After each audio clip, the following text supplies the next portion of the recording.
বলার মতো পরিস্থিতি নেই। পরিস্থিতি আমি তাকে গড়িয়া যাদবপুরে আমার ড্রাইভারও নেই, আমার গলার আওয়াজ। প্রথমত আমি থাকি যাদবপুর গড়িয়ায়, আমার বাড়ি এইখানে, আমার ঠিক পাশের পাড়াতেই এই কাণ্ডটা ঘটেছে। আমার আজকে ড্রাইভারও নেই, আমি বাইক চালিয়ে এখানে এসেছি, এমন কোনো গর্বের কাজ করিনি। আমার যাদবপুরে এখানে থাকলে প্রচুর ছবি উঠতো, জানেন তো, প্রচুর লেখালেখি হতো।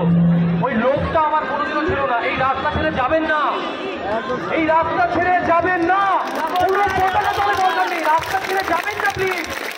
আমি হাততালি দেওয়ার জন্য বলছি না।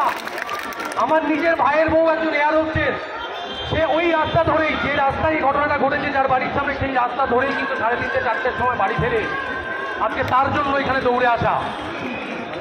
রাস্তা ছাড়বেন না, 7 দিনে হোক 10 দিনে হোক, আর সিআইডি হোক সিআইডি হোক, যার হাতে দিয়েছি কারোর উপর ভরসা নেই, শুধু গলার উপর ভরসা রাখুন। আর যেভাবে পোস্টার ছিঁড়েছেন, যেভাবে মনে হয়েছে সেইভাবে নিজের অধিকারকে কেড়ে নিন। কোনোদিন ভয় পাবেন না, আমি কোনোদিন ভয় পাইনি, আমার আজকেও কোনো ভয় নেই। কি হবে, কাজ হবে না, কাজ দেবে না, কোনো ভয় নেই। আরো অনেক কিছু করতে পারি আমি, আমার মনে হয় আরো অনেক কিছু করার মতো জিনিস রয়েছে।